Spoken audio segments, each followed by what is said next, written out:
memahami secara mendalam ilmu tu, tu kurang. Orang yang bijaksana dalam ilmu yang dia pelajari tu kurang. Tu kurang. Tapi bila Allah Ta'ala bagi kebijaksanaan ini, maka sebenar sekali Allah Ta'ala nak bagi kebaikan yang banyak, yang tak terhingga. Sebab asbab daripada dia faham itu, ramai orang boleh faedah daripada dia. Ramai orang boleh faedah daripada dia kerana kebijaksanaan dia. Dah hadis makna ni ada sekali. Jadi tengok pada kitabnya. Jadi bab ininya Imam Bukhari nak menyentuhnya penjelasan tentang hadis yang menyebut man yuridillahu bihi khairan yufaqihu fid din. Itu maknanya. Bab maknanya pintu. Bab tu maknanya pintu. Kita kena faham mana pintu ni. Imam Bukhari dia mengadakan pintu. Mana kita ni duduk dalam rumah Imam Bukhari. Kita duduk dalam rumah. Dalam rumah dia ni ada pintu. Dan pintu dia tu dia sudah bagi tahu dah intro dia. Bilik ni kalau bilik jamban, bilik ni bilik itu untuk tanda. Itu tanda. Ni bilik utama tempat tidur. Ni bilik tetamu. Yang ni bilik tu. Ini bilik sekian, ini bilik sekian. Dia ada pintu-pintu dia.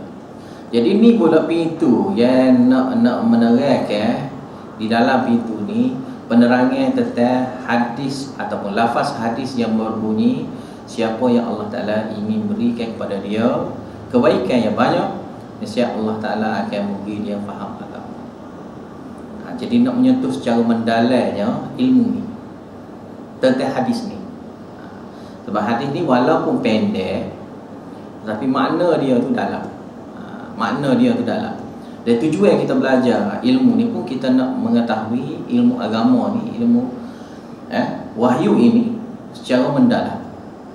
Supaya dengan kita tahu secara mendalam ni, kita tidak jadi silap faham tentang cara ataupun tarekah nak beragama.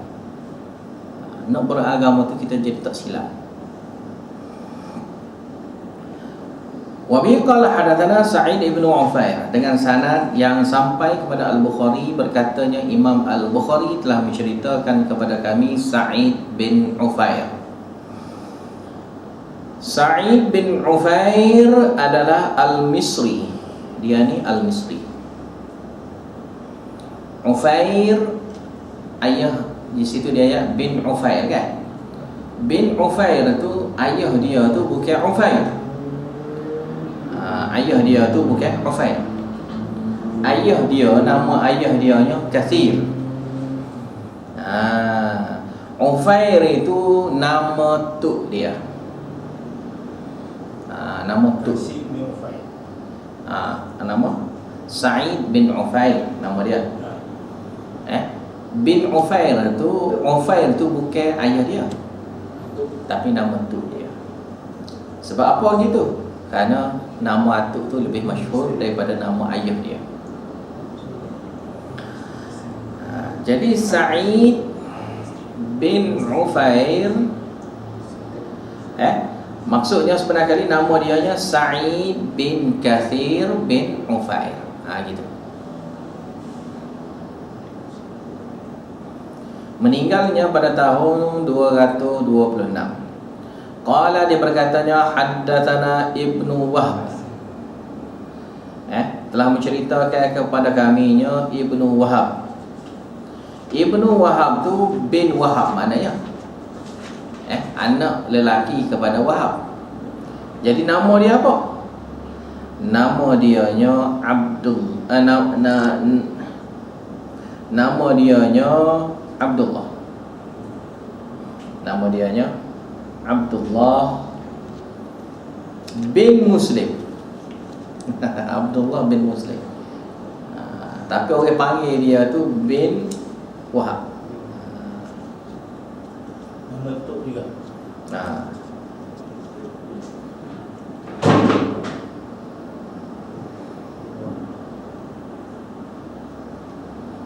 Hak ni pun orang Mesir juga ni. An Yunus, daripada Yunus. Yunus ini Yunus bin Yazid Al-Aili. Yunus bin Yazid Al-Aili.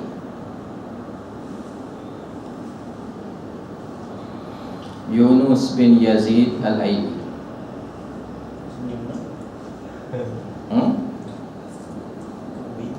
Ya nak? Yazid nama dia. Nama dia Yazid. Yazid Al-Aili, itu ayah dia tu. Yunus bin Yazid Al-Aili. Ani Ibn Syihab, daripada Ibn Syihab. Ibn Syihab sini mana Muhammad bin Muslim lah, Az-Zuhri. Ini pun sama ya, Ibn Syihab, tapi ayah dia bukan Syihab. Muhammad bin Muslim Az-Zuhri. Qala, dia berkatanya, qala Humaid ibnu Abdurrahman, berkatanya Humaid bin Abdurrahman. Abdurrahman sini Abdurrahman bin Auf, sahabat Nabi. Abdurrahman sini adalah Abdurrahman bin Auf. Abdurrahman sini adalah Abdurrahman bin Auf, sahabat Nabi. Humaid itu bukanlah. Jadi dipanggil dianya Humaid bin Abdurrahman. Sami'tu Muawiyah, aku mendengarnya Muawiyah, sahabat Nabi, khatiban, sedang berkhutbah. Yaqulu, dia berkatanya, sami'tu Nabiya sallallahu alaihi wasallam yaqul, aku mendengarnya Nabi sallallahu alaihi wasallam bersabdanya, may yuridillahu bihi khaira, siapa yang Allah Ta'ala ingin berikan kebaikan kepada dia, khairah itu kebaikan yang banyak, yufaqihu fid din, yang Allah Ta'ala akan memberi dia faham secara mendalamnya dalam agama, dalam agama Allah. Tadi terjemah dah kan, mana dia bijaksana, dia bijaksananya dalam agama.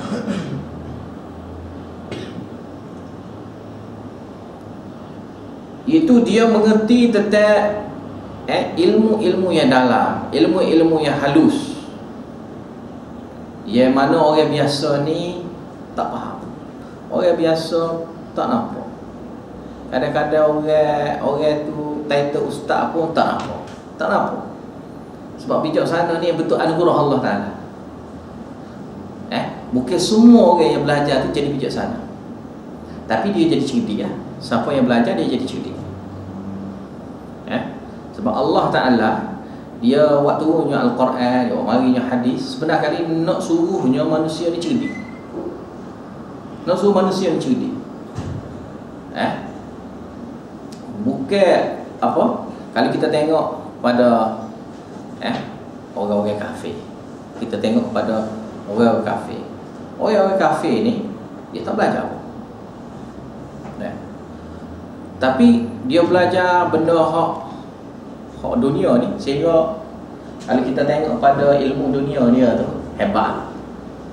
Kita tengok pada orang kafir kan, ilmu dunia tu dia cari sungguh-sungguh, sampai benda yang sekecil-kecil benda pun dia wakil, sampai bulan pun dia nak pergi.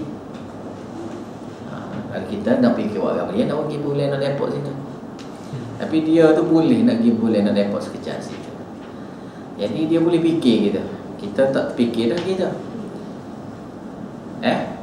Cerdik ke dia dalam kerja dia, cerdik dia dalam kerja dia, tapi bodohnya dia dalam agama. Dia bodoh dalam agama. Maka iktibar bodoh cerdik ni hanya agama. Sebab ilmu agama ni sebenarnya dia asahnya otak kita ni supaya tajam. Kalau ibaratnya otak kita ni macam pisau, maka Al-Quran dengan hadis ni sebenarnya dia nak bagi tajam. Dia nak asahnya otak kita tu supaya tajam. Maka dengan tajam itulah mudah kita nak iri apa-apa Ni orang yang tak ada Quran dengan hadis, dia seumpama pisau, dia ada pisau, tapi pisau dia tumpuk. Boleh buat ini lah, kerak bawah apa tak ni? Kerak bawah apa tak ni? Mana tu nak yang bentuk perumpamaannya ilmu Allah Ta'ala, ilmu yang Allah Ta'ala ajar kau. Sebab apa Allah Ta'ala ajar kau? Kerana manusia tak akan reti dengan fikir sendiri. Kita fikir sendiri, nak belajar agama ni dengan cara fikir sendiri. Kalau gitu je agama, maka tak perlu turun Nabi Muhammad SAW. Kita beranak Allah Ta'ala atas ambil muka rakyat seorang. Beranak tu disertakan mereka awam ni Quran seperti. Ni Quran seperti. Ni Quran seperti. Setiap orang beranak lebih Quran. Siapa ada negeri mana tahu dia ada tunjuk cerita, tak tahu cerita dongeng lah. Beranak-beranak tu lebih Quran. Tu happy dengan Quran. Saya tak percaya apa kagum sebut cerita tu. Tapi maknanya itu tu dengan Quran nak ayat hebat dah kali. Beda waktu baca Quran kan. 31 atas. Bab yang 13. Mana tu nak katanya sini yufaqihu fid din, Allah Ta'ala bagi dia tu jadi bijaksana. Mana Allah Ta'ala bagi tajam pemikiran dia. Allah Ta'ala bagi tajam pemikiran dia. Dan yufaqih atau faqih ni juga boleh juga dengan makna dia apa ni? Apa ni? Tadi bijaksana, cerdik, dia boleh. Ada nak beritahu apa ni? Mahir. Mahir.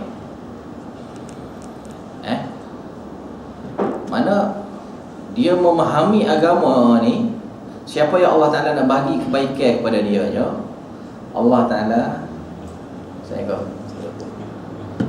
Allah Ta'ala akan bagi dia mahir. Dan lebih dah dia belajar tu, Allah Ta'ala bagi dia mahir. Bila dia mahir, tu juga dengan makna bijaksana. Mana ilmu tu dia tahu secara mendalam juga, kalau kita panggil mahir kan. Jadi mahir, bijaksana. Jadi mahir bijaksana ni bukan semata-mata belajar. Bab sebelum pada ni kita belajar dalam kitabul ilm kelebihan belajar. Satu lagi, belajar secara belajar sungguh, supaya kita faham secara mendalam. Kita belajar sehingga kita mahir. Kita baca tafsir Quran sehingga kita mahir tafsir Quran. Kita belajar hadis sehingga kita mahirnya hadis. Itu makna dia. Jadi jika kita mahir mana-mana saja, tu sebenarnya Allah Ta'ala nak baginya kebaikan yang banyak kerana kita mahir. Kebaikan yang banyak disebabkan kemahiran kita, dengan sebab kebijaksanaan kita. Sebab kita akan dapat faedah untuk diri, paling kurang untuk diri, dan selebihnya kepada orang lain. Selebihnya kepada orang lain. Paling penting sekali diri. Kemahiran kita, kebijaksanaan kita tu dapat faedah kepada siapa paling penting kan? Kepada kita. Sebab kita ni masuk kubur seorang-seorang. Semua orang masuk kubur seorang. Masuk 10 orang pun dalam kubur tu, tanya sekali pun 100 kau, setiap orang kena tanya seorang-seorang. Dia terjadi duduk dalam kubur pun seorang-seorang. Tak ada pesek ni jadi duduk ramah. Tanya petanya serta. Kalau orang baca talqin tu kena nak panggil pun tak boleh kata marabbuka, kena marabbuku. Aku nak guna perkataan itulah. Siapa Rabb kamu semua? Orang talqin kena baca gitulah soalan-soalan. Jadi kalau soalan Nabi Muhammad pula, ni siapa? Ada seorang jawab Nabi Muhammad, lepas ni semua orang pun jawab benda sama. Dah setiap orang ditanya soalan masing-masing.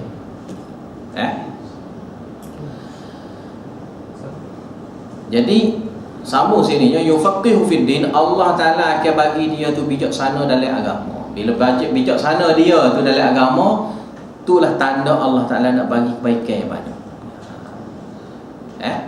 Kurang bijak, mana kurangnya kebaikan Allah Ta'ala nak bagi. Kurang mahir, mana kurang pahala, kurang kebaikan yang Allah Ta'ala nak bagi. Kurang, jadi kurang.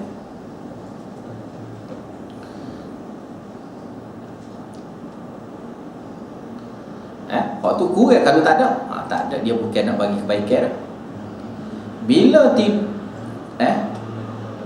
tak faham langsung, tak faham langsung, tidak mahir langsung dalam bab agama, sikit pun tak faham, sikit pun tak mahir, maka bukan kebaikan dia akan dapat, keburukan dia. Sebab bila kita tidak bijaksana dalam bab agama ni, dia akan jadi kita salah tentukan hukum. Hukum kata gini, kita pergi kata gini. Ya sebaliknya, hak benda sunnah, kita pergi kata bid'ah. Benda hak bid'ah, kita kata sunnah. Benda hak syirik, kita pergi kata tauhid. Benda hak tauhid, kita kata syirik pula. Sehingga ada yang kata, kita pernah dengar dia kata, kita tu buat bid'ah tu kita dah bid'ah. Ada juga kita tu buat bid'ah tu kita tu bid'ah. Kita tak buat syirik tu, dia kata kita nak syirik lah. Kita dengar betul dia ni. Kita tak buat syirik, dia kata kita syirik. Jadi pening lah kita tak buat langsung pun. Jadi kerana tak buat, dia kata kita pula syirik. Pula kita syirik kerana tak buat. Paling kurang pun kalau kita tak buat hak dia kata tu, dia jadi macam tak boleh pahala je lah. Sepatutnya gitu ya. Tapi dia kata kita sesat kerana tu. Dia kata kita syirik kerana tu. Kita pula bid'ah pula, dia kata. Buat kita, dia kata bid'ah pula. Bahaya. Ni dia panggil tak ada kebijaksanaan. Lawan kebijaksanaan, kebodohan. Bodoh dalam agama. Lawan hadis ni. Siapa yang Allah Ta'ala nak bagi kebaikan, lawan dia siapa yang Allah Ta'ala nak bagi keburukan.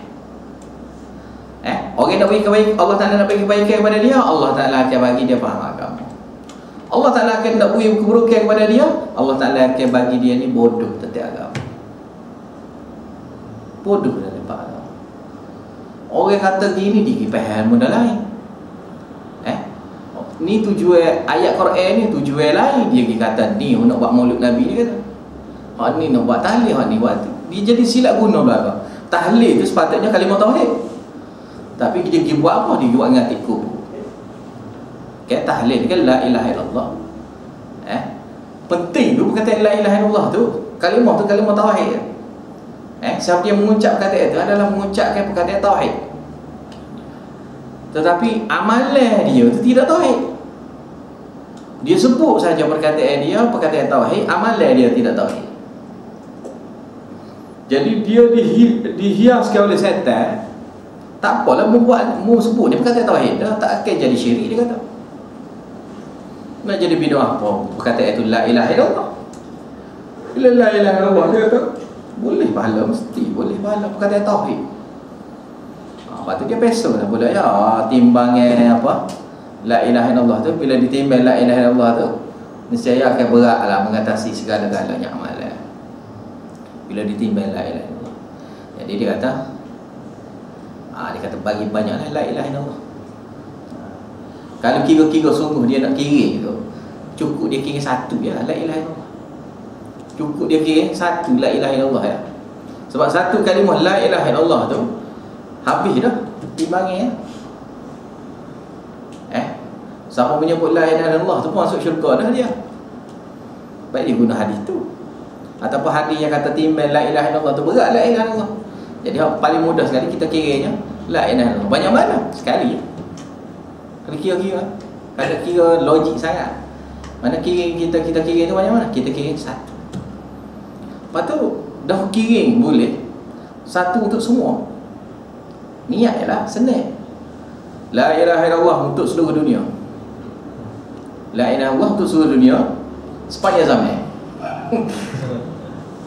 Dan dia kira pun dengan guna niat ya kan. Kita pun niat gitu je lah. La ilaha illallah kira hari ni sekali dia sebut selama-lamanya. Selama-lamanya. Sampai bila-bila. Orang lain pun tak hidup lagi pun kita kira dia pahala la ilaha illallah. Dah kalau setakat guna niat gitulah. Sebab tu cara penggunaan dia tu melambangkan kebodohan dia. Sebab tu bila Allah Ta'ala tak subi kebaikan kepada dia, Allah Ta'ala akan bagi dia ni bodoh dalam beragama. Benda gitu dia tak boleh fikir. Dia nampak benda lain. La ilaha illallah tu dia nampak benda lain. Sebab tu la ilaha illallah tu tak akan berani dia buat syirik, tak akan berani dia buat bidah, tak akan langgar dan perintah Allah Ta'ala, tak akan buat nak maksiat dengan la ilaha illallah tu. Tapi dia tu mudah-mudah saja dengan beraninya, bahkan melawan pula bila ditetap. Maka ni dia panggil kebodohan dalam beragama. Kebodohan dalam beragama lawan kepada perkataan bijaksana dalam agama. Kalau tahap bijaksana ni mana cerdik yang luar biasa dah. Maka kalau bodoh dia tu pula bodoh yang luar biasa. Mana dia tak faham agama ni, kebodohan dia tu kebodohan yang luar biasa. Mana sehingga kalau kira-kira orang kafir biasa ni pun tak terfikir dah seperti mana dia fikir. Kerana kreatifnya dia tu dalam mereka-rekanya benda-benda yang kafir, sehingga tak fikir je orang. Sama hadisnya wa innama ana qasim. Dan Nabi sallallahu alaihi wasallam katanya hanyalah aku ni sebagai pembahagi. Pembahagi mana? Yang menyampaikan. Yang bagi, yang menyampaikan. Jus apa? Mana postman? Nabi Muhammad sallallahu alaihi wasallam ni ibarat apa? Ibarat qasim. Qasim yang bagi kan. Postman ke bagi. Bagi surat. Bagi surat rumah ni, rumah ni, rumah ni, rumah ni, rumah ni. Kerja dia je bagi. Tapi bagi surat, ada orang terima surat tu. Ada surat tu pakai tak terima-terima tu dia tak ambil-ambil pun ada. Biar gitu kabar-kabar ditiup angin, kena hujan apa semua pun tinggal gitu. Tak ada siapa cara. Lah sekali hancur gitu ya surat tu. Tu ibarat kepada orang yang tak sih pada Al-Quran, tak sih hadis. Surat siapa ada rumah dia, siapa rumah dia. Tapi dia nak dia ambil baca, buka tengok ke tak? Buka tengok pun tak. Bahkan kalau sakut di pagar dia tu kan, hujan panas, ribut mari, angin mari tu, tiup angin mana-mana pun dia tak elak, dia tak cara dah. Dia biar gitu, dia buat tak tahu gitu ya, surat. Bagi dia tu surat tu macam tak ada apa-apa. Tapi Nabi sallallahu alaihi wasallam kata, dia kata ana qasim, aku yang bagi. Jangan sampai ke. Jangan sampai ke. Jangan sampai ke kepada orang. Jangan sampai ke kepada kita. Wallahu yu'ti, yang memberi sungguhnya Allah. Sebab pimpinan Allah Ta'ala, pimpinan ya sampai kepada tujuan maksud. Manakala Nabi SAW hanya penunjuk jalan. Nabi SAW ia tunjuk jalan ya. Tunjuk, tu jalan. Nabi tak pergi sebagai jalan dah. Tunjuk tu jalan betul. Tapi orang ni kadang-kadang dia tu seolah-olah macam budak kecil. Budak kecil yang tak tahu apa-apa. Seperti mana orang gila yang tidak tahu apa-apa. Seumpamanya binatang yang tidak tahu apa-apa. Kan binatang kita kata gikan ni, gigi straight apa tu, situ sampailah tempat dia. Binatang yang nak faham apa. Budak. Kalau budak pun sama juga, kita kata ni budak kecil. Pergi situ kedai tu ada situ nak makan apa, nak makan coklat. Coklat kedai situ. Kita jalan, pas jalan tu tepi tu kanan kiri mana pergi sampai situ. Di situlah ada. Dia boleh sampai tak sampai. Jadi Nabi SAW sekadar tu saja. Usaha Nabi sekadar tu ya. Sekadar tu ya. Tapi ada orang yang terima, ada yang tak terima. Ada orang tu umpama orang gila. Ada orang tu umpama budak kelas tadika. Budak yang makan pamper lagi pun ada. Seumpama budak tu Ada orang ni umpama orang umpama binatang. Di mana kita bagi tahu gapo-gapo pun sikit perkataan pun tak faham gapo. Tak faham gapo. Kita tahu. Jadi kerja Nabi sallallahu alaihi wasallam dia tak menilai dah orang ni sebagai binatang ke, orang ni umpama binatang ke, orang ni seperti orang gila ke, orang ni seperti budak kecil ke. Tak wakil kau dah gitu. Dia sampai. Nak terima, tak terima. Ikut lah. Tak terima, ikut. Dia beri siapa? Dia beri Allah. Sebab Allah Ta'ala, bila dia nak bagi petunjuk ni, Allah Ta'ala akan pimpin satu orang tu akan sampai pada 7 maksud dia. Tak suruh sampai Kedah, ambil pimpin tangan dia tu, bawa pergi Kedah. Bukan sekadar tu situ situ lah. Bukan sekadar tu. Allah Ta'ala ni siap dia ambil lagi kita. Dia ambil, dia bawa pergi sampai kepada tujuan maksud kita. Nak pergi mana? Nak pergi situ. Sampai situlah dia akan bawa kita. Maka sinilah maksudnya wallahu ya'ti. Allah Ta'ala yang beri. Maka perkataan ni dia bermaksudnya ancaman. Perkataan ni berbentuk ancaman dan juga anjuran. Nawi kita ni makin kuat semangat. Bila kita ni dapat faham ilmu sikit itu, kita boleh tahu nikmat yang mana. Nikmat ni Allah Ta'ala bagi. Nabi hanya qadar tunjuk je. Orang yang ajar kita pun hanya qadar tunjuk je. Siapa yang buat? Kita yang kena buat. Kita buat. Sebab tu lah ahli neraka, bila di neraka esok dia akan mempersalahkan guru dia. Dan guru dia akan jawab, siapa yang buat? Siapa yang buat? Aku, kamu buat. Jadi yang buatmu, buat mu tangguh. Sehinggalah sekali semua ni, guru ke anak murid ke, semua sekali akan mempersalahkan iblis. Iblis pun jawab benda sama. Siapa buat? Siapa buat? Sebab iblis tak pimpin. Dia bukan pimpin. Dia tak ada pimpin kita. Kita yang buat. Dia hanya tunjuk ni molek. Jalan molek ni. Pergi juga. Pergi juga kena kita. Benda yang kita nak pergi tu tempat maksiat. Dia kata sinilah tempat syurga. Sinilah tempat kita nak bergalak atas dunia kan. Bila lagi nak bergalak? Bila lagi? Dunia ni. Jadi dia yang buat. Dia yang buat. Bukan iblis yang buat. Bukan syaitan iblis tu dia buat. Iblis, syaitan hanya tunjuk. Begitu juga Nabi Muhammad SAW dan semua orang yang penyebar dakwah. Dia hanya tunjuk saja jalan. Dia tunjuk jalan. Bila dia yang tunjuk jalan, siapa yang sebenarnya dia beri? Dia berinya Allah. Allah Ta'ala lah yang memberinya satu orang memahami agama, mahir dalam bab agama, kepandaian dalam bab agama Allah Ta'ala. Allah Ta'ala. Walan tazala hadhil ummah, dan sentiasa adanya dalam umat ini. Umat ininya qaimatan, akan sentiasanya umat ininya qaimatan, akan tertegaknya. Tertegak ni maknanya berkuasa, berdiri sendiri, kukuh. Sebab qaimah dengan mana berdiri, qaimah juga dengan qaimatan dengan mana berdiri, qaimatan dapat berdiri kukuh.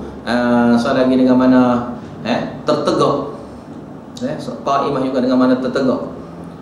Ataupun juga dengan mana boleh melaksanakan secara Islam yang sebenar. Ala amrillah, atas agama Allah, atas perintah Allah Ta'ala, atasnya agama Allah Ta'ala yang benar. Makna akan menegakkan kalimah Allah Ta'ala yang sebenar, tidahan Allah Ta'ala yang sebenar, akan sentiasa ada.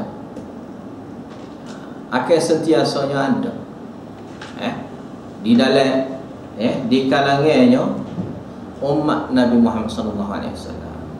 Kita harapnya hak ni kita harapnya kita hak ni sebab di kalangan orang ni yang nak ni sikit, orang nak ni sikit, dan yang sentiasa ada ni di kalangan umat Nabi Muhammad sallallahu alaihi wasallam ni sikit. La yadurruhum, tidak dapat memberi mudarat, kesusahan, kepayahan, musibah apa-apa pun kepada mereka, man khalafahum, orang yang berselisih dengan mereka, orang yang tak berkenan dengan mereka ni, tidak akan wi mudarat apa, tak akan dapat wi susah apa. Bila kita menegakkan agama Allah Ta'ala yang secara sebenar, yang tauhid kita kata tauhid, yang syirik kita kata syirik, yang sunnah kita kata sunnah, yang bid'ah kita kata bid'ah, yang tak betul kita kata tak betul, yang betul kita kata betul. Kita teruskan tegakkan benda ni. Siapa saja yang menentang kita, tidak boleh mudarat sekali. Menentang mesti ada, sebab sini isyarat kepada penentangnya ada. Man khalafahum, orang yang menentang mereka. Mana ada dah orang menentang ni, orang menentang ada, tapi wi mudarat, wi susah ke, wi kepayahan kepada mereka tak langsung. Sebab siapa dia yang tolongnya? Allah Ta'ala. Allah Ta'ala yang bantuan. Pertolongan, bantuan ni mari daripada Allah Ta'ala. Sampai bila benda ni berlaku? Hatta ya'tiya amrullah, sehinggalah datangnya perintah Allah Ta'ala. Perintah ni pula mana apa? Perintah sini perintah Allah Ta'ala yang nak hancurkan dunia ni, nak kiamat. Bila Allah Ta'ala sudah bertitahnya sekarang kiamat, maka kiamat.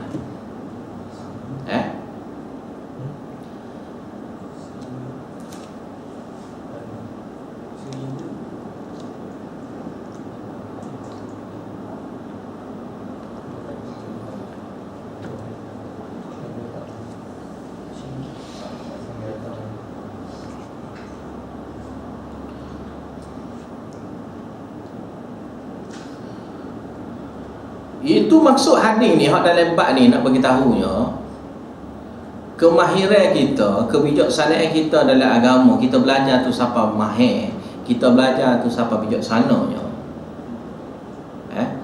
Siapa satu sebenar kali ilmu yang kita dapat tu adalah ilmu kurnia Allah Ta'ala, asbab daripada Nabi Muhammad sallallahu alaihi wasallam yang dia sampaikan. Dia orang sebegininya dapat menegakkan agama Allah Ta'ala secara sebenar.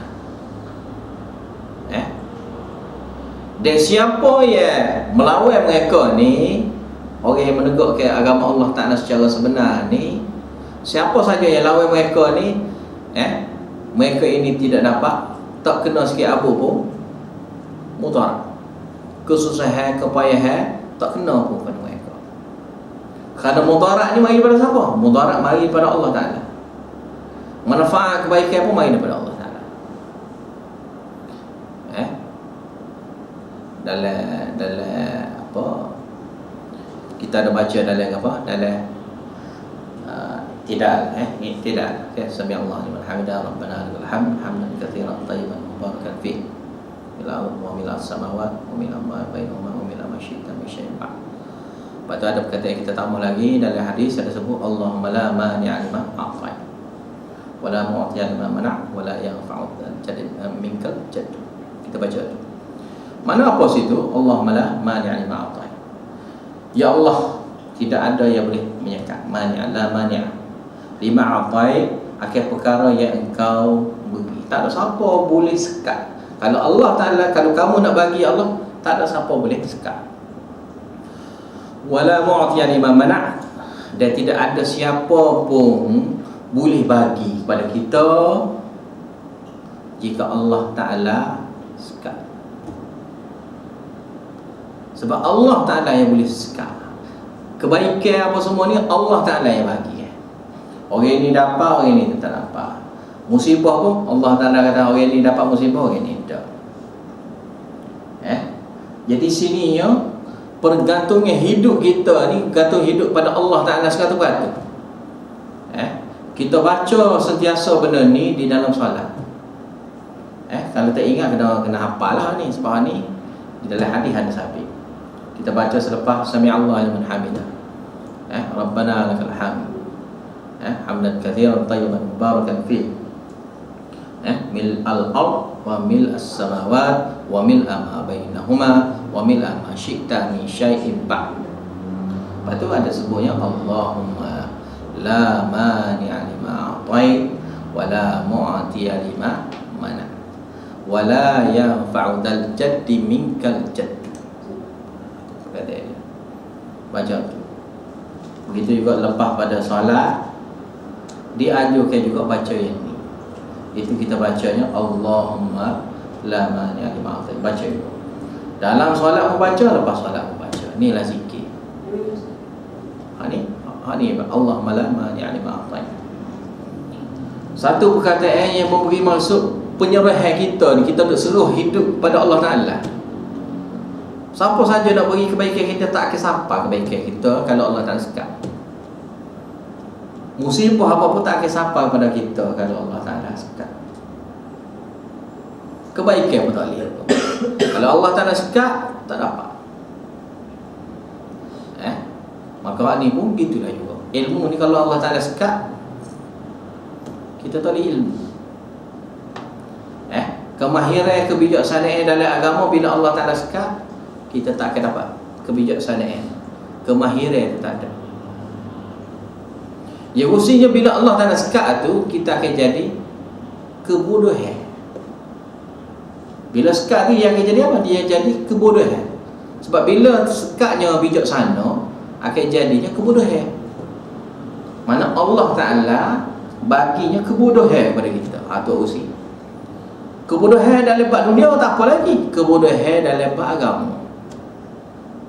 Sebab hina-dinanya satu orang tu, kebodohan dia tu dalam bab agama.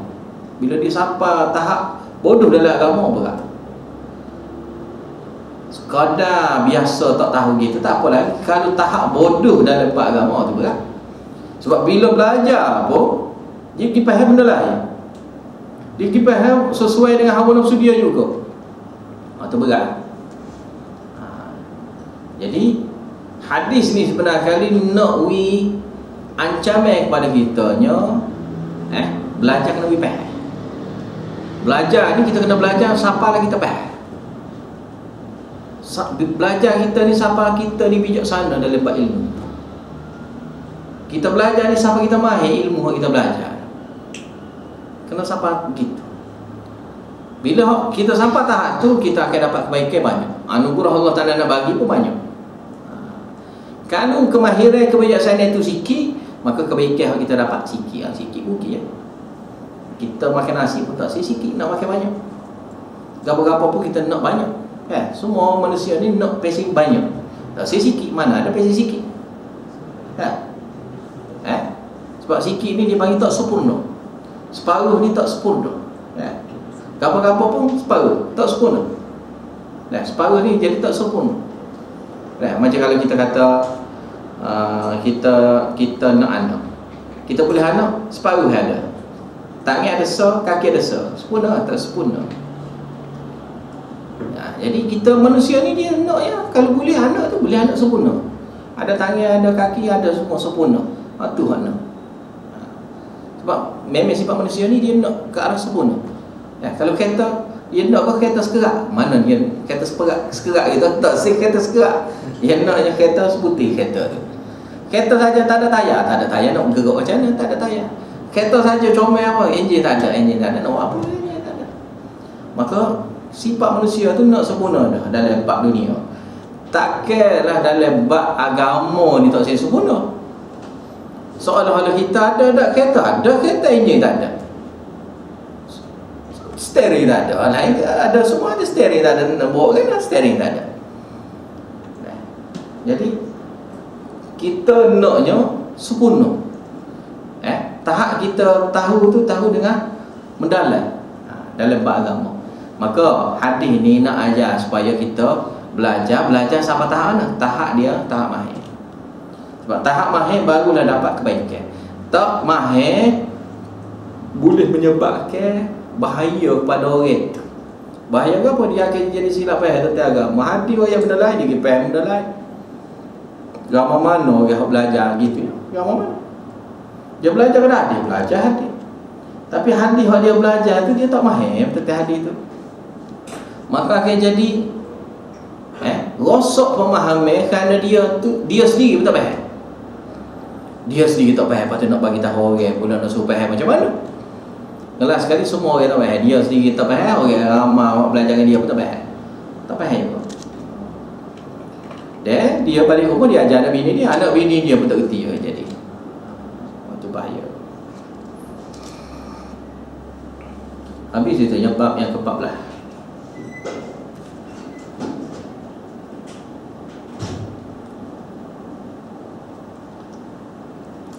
Babul fahmi fil ilmi. Bab faham agama. Bab faham dan bab ilmu.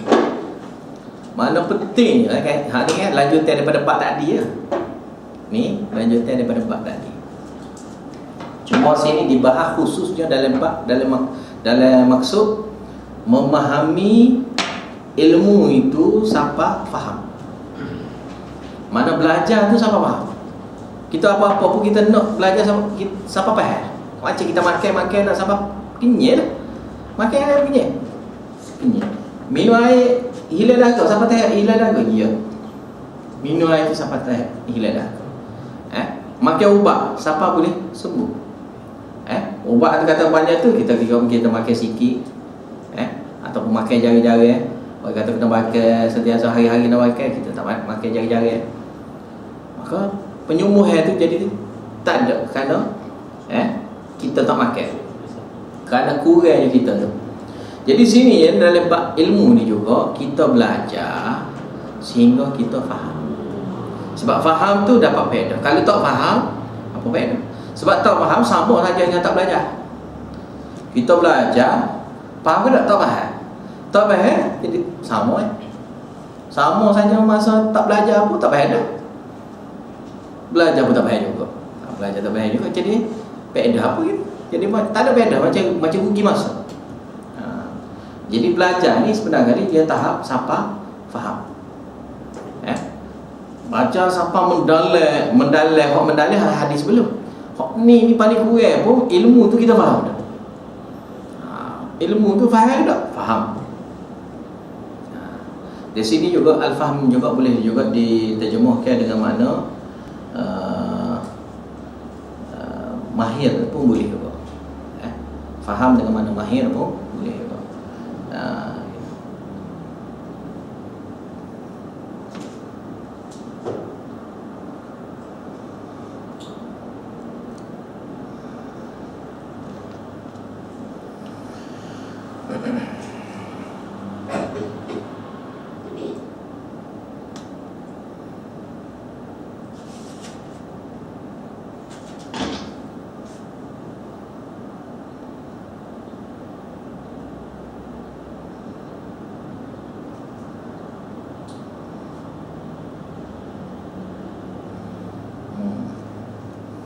Jadi penjelasan detail lagi tentang fahamnya, ilmu yang kita belajar tu orang panggil jijak. Jijak faham jijak. Mana kalau kita berenang, kita terjun dari sungai. Kita terjunlah daripada tempat tinggi sampai bawah tu dia panggil jijak Kita boleh jijak tanah. Dasar sampai dasar itu boleh sampai dasar. Jadi bila sampai dasar itu dia panggil jijak. Sampai sungguh. Terjun kita tu sampai sungguh kepada ke dasar. Mana ilmu pun sampai tahap faham sungguh benda tu. Faham dalam.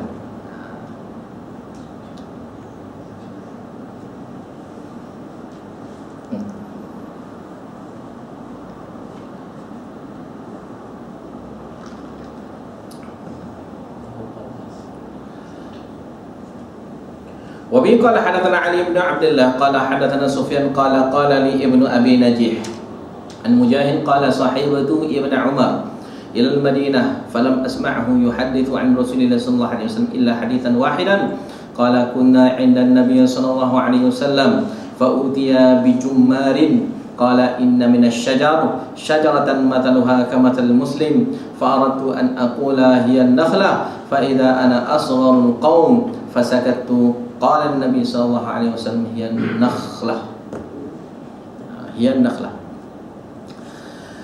Dengan sanad yang sampai kepada Al-Bukhari, berkatanya Al-Bukhari telah menceritakan kepada kaminya Ali.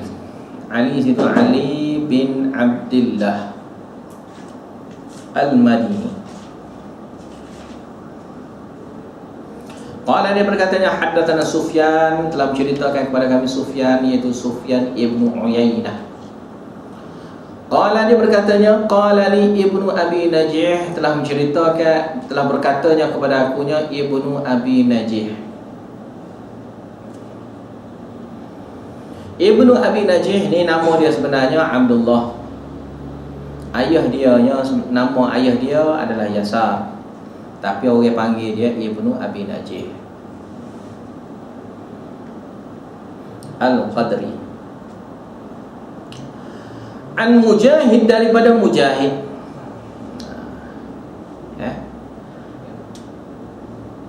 Mujahid ni mana tabi besar ni?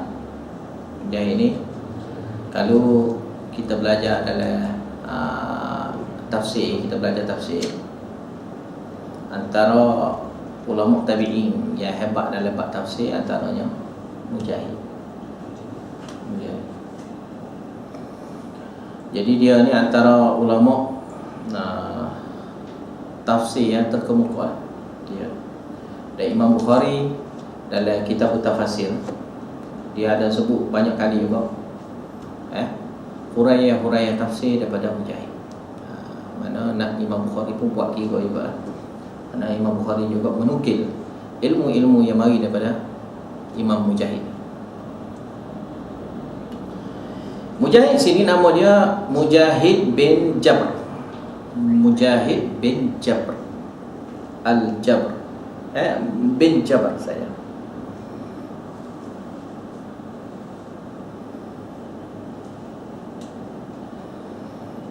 Dia ni taraf imam lah. Dia taraf imam. Tapi ini taraf imam. Mana ramai orang belajar dia. Qala, dia berkatanya sahibatu Ibn Umar, aku biasanya berkawannya pernah berkawan dengan Ibn Umar. Berkawan sini mana pernah duduk bersama lah. Pernah duduk bersamanya dengan Ibn Umar.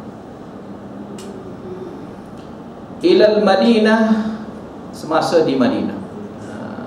Maksudnya hingga ke Madinah sini maknanya berkawan dalam perjalanan.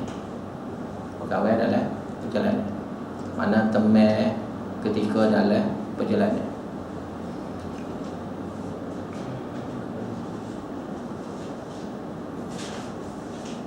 Ilal Madinah, ke Madinah. Falam asma'hu, aku tidak dengar, tak pernahnya dengarnya daripada dia yuhaddithu an Rasulillah, menceritakan hadis daripada Rasulullah sallallahu alaihi wasallam, illa hadithan wahidan, melainkan satu hadis. Satu hadis. Qala, dia berkatanya kunna 'indan Nabi sallallahu alaihi wasallam, kami pernahnya duduk bersama dengan Nabi sallallahu alaihi wasallam. Fa utiya bi jummar, lalu dibawa marinya umbuk. Umbuk tahu umbuk? Umbuknya macam umbuknya yang dalam pokoknya tu. Pokoknya dalam dia tu ada isi putih tu kan. Kadang-kadang orang buat gulai daripada dalam gulai kan. Ni umbuk kurma, pokok kurma. Pokok kurma kan dia lebih kurang sama dengan pokoknya dengan sama dengan pokoknya, dengan pokok sawit nak sama. Sawit lah dia nak sama dengan sawit. Jadi dia sama lah, ada umbuk dalam dia tu.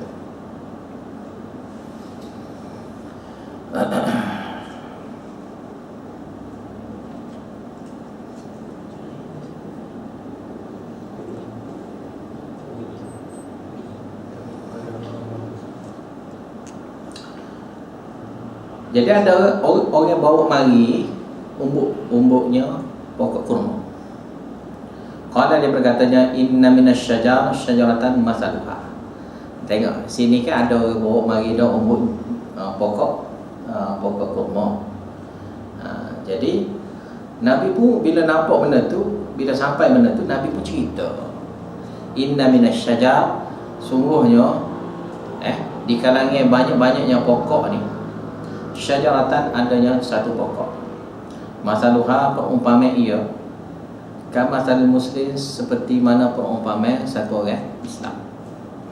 Fa'aratu an aqul hiya nakhlah, maka aku inginlah kata pokok itu adalah pokok kurma. Sini dia nak kata pokok kurma tu kerana dia nampak dah umbuk pokok kurma. Maka dia nampak ada kaitan situ. Mana situ nak bagi tahunya tentang kefahamannya Ibn Umar. Mana bagi tahu sikit, benda tu dia peka, dia panggil. Mana dia peka perkataan daripada Nabi SAW, benda yang Nabi SAW cuba nak bagi tahu tu, dia peka. Sehingga kalau dia benda tu kaitan-kaitan apa semua tu, dia boleh faham kaitan-kaitan ilmu. Jadi dia kata, apa ingin katanya, ia adalah pokok kurma. Fa idza ana asal qaum, maka bila aku ni budak kecil ni, kalau yang orang ramai-ramai ni, aku lah budak kecil. Fasakatu, lalu aku senyap. Dah aku ni budak kecil, orang lain orang besar belaka, budak besar lah, orang lain ramai-ramai tu budak besar, aku budak kecil. Jadi tak raya. Maknanya sini dalam hadis ni mana dia pun senyap, tak beritahu. Qala Nabi sallallahu alaihi wasallam hiya nakhlah. Katanya Nabi sallallahu alaihi wasallam, ia adalah pokok kurma.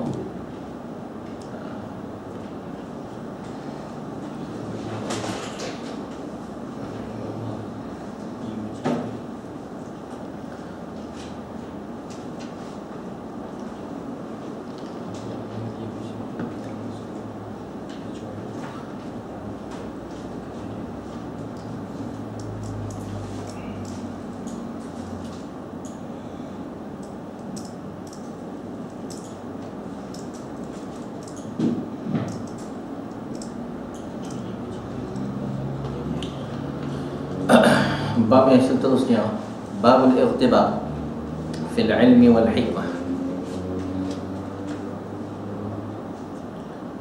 Bab ni datang tentang al-irtibat. Irtibat ni makna dia sejenis hasaki. Irtibat dia ni, irtibat ni makna dia sejenis hasaki juga dia. Mana bentuk perbuatan lah, sifat. Itu sifat satu orang itu dia terdorong kerana orang lain. Dia tengok orang lain tu dapat, dia nak dapat. Tapi dia nak dapat tu kerana kebaikan. Macam hasad deki ni, dia kebaikan orang tu dia nak hapuskan supaya benda tu dapat ke dia saja ataupun sama-sama rugi. Itu dipanggil hasad deki. Irtibat tak ada bentuk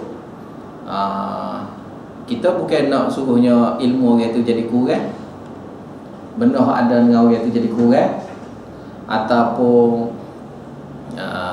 kita nak bertewah dengan dia tu, nak menang kalah dengan dia tu, bukan. Kita bukan nak hapuskan dia tu, tak. Tapi orang tu, benda tu sebagai dorongan kita, dorongan untuk semangatnya kita ni belajar. Jadi ini penting lah, irtibat fil ilmi wal hikmah. Mana bersungguhnya kita dalam bab ilmu dan juga hikmah. Hikmah ni mana ilmu ya, ilmu ya, membahaskan tentang detail lagi dalam masalah ilmu, dipanggil hikmah. Sebab hikmah juga dengan makna kita terjemahnya betul, bijaksana. Hikmah juga dengan mana bijaksana. Dengan hakim sama ya dengan hakim. Hakim mana apa? Hakim dengan mana bijaksana.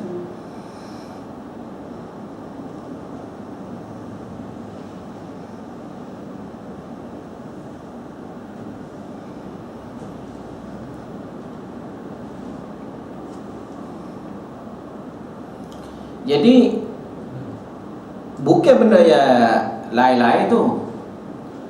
Mana ilmu dan juga hikmah tu bukan benda yang lain-lain. Sebab al-hikmah situ adalah tafsiran kepada ilmu. Maknanya bersungguhnya dia tu dalam nak mendalami agama. Bersungguhnya dia tu dalam nak mendalami agama.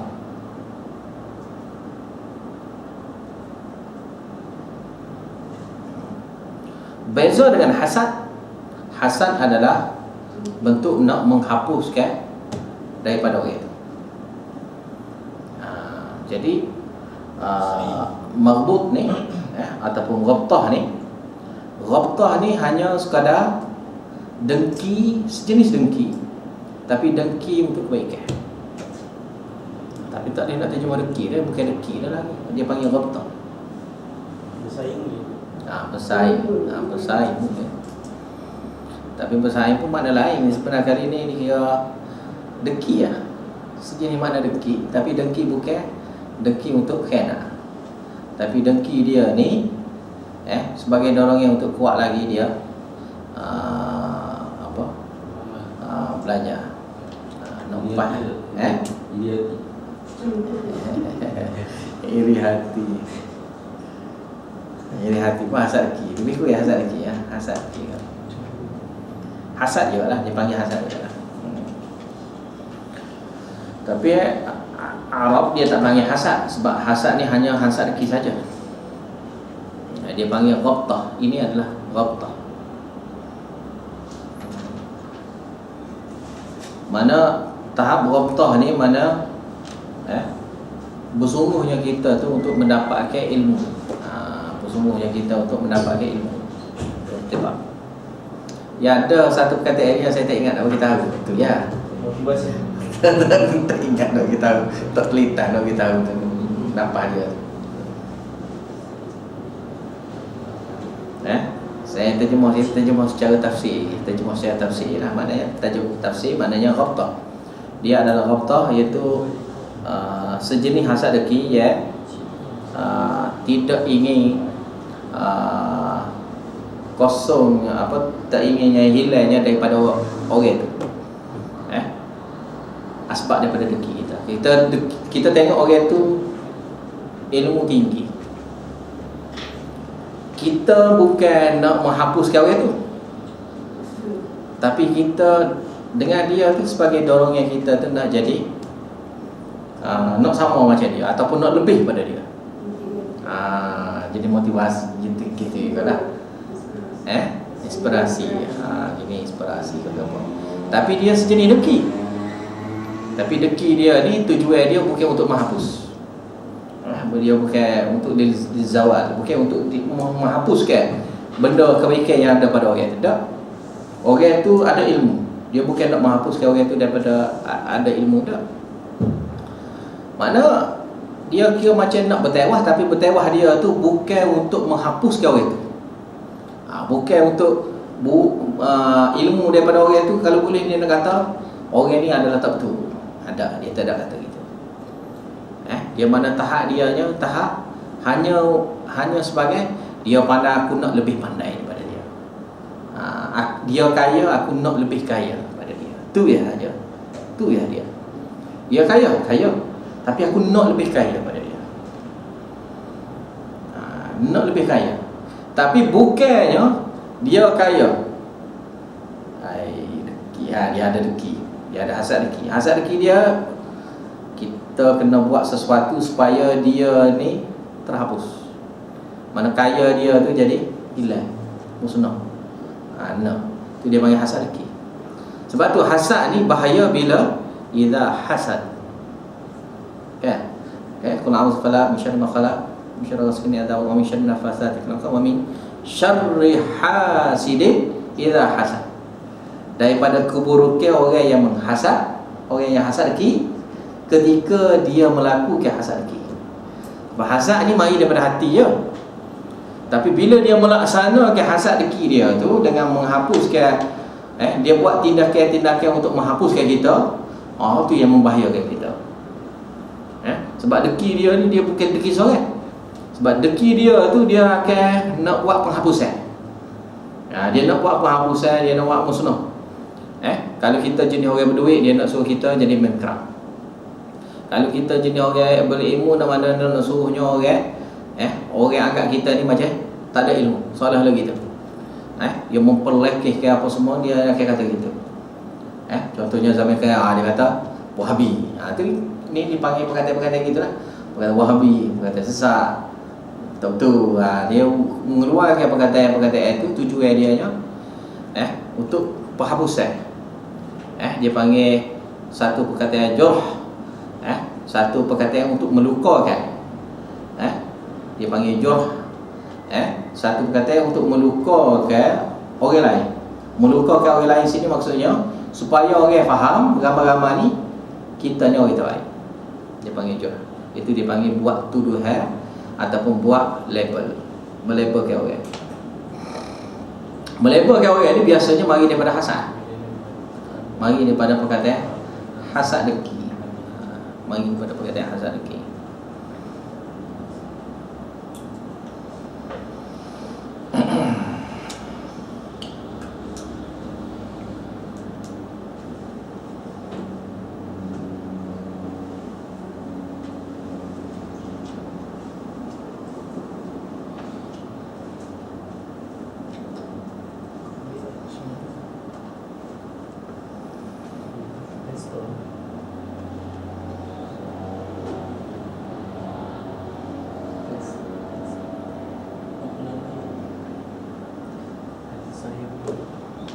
Dan biasanya orang hasad deki ni dia nak lebih.